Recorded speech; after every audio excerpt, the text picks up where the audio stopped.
પોલિટિક્સમાં ખાલી આપણી વાત સંભળાવવી હોય, ખાલી સાહેબ આપણું સાંભળે, કામ તો ન કરે, સાંભળવા હાટું થઈને ટોળું લઈ જવું પડે ને પછી સાંભળે એટલે આપણને એવું કે ભાઈ તમારી વાત સાંભળી લીધી છે, કાઉન્સમાં બહુ મોટો ઉપકાર કર્યો.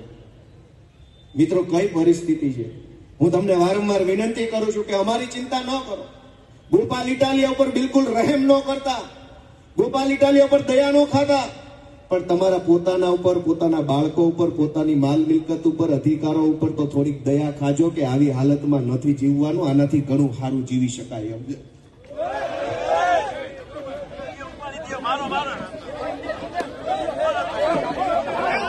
આ પોલીસ વાળા અગાઉથી બચાવવા આવી ગયા, તેને ખબર હતી આ મારવાનો, એ પ્લાનિંગ થી આવેલા, પછી જો આ બચાવવા તરત આવી ગયા, ગુંડા લફંગાઓને બચાવવા તરત આવી ગયા બધા પોલીસ વાળા. આને બચાવવા માટે જ આવ્યા હતા આ બધા, એને પહેલાથી ખબર હતી.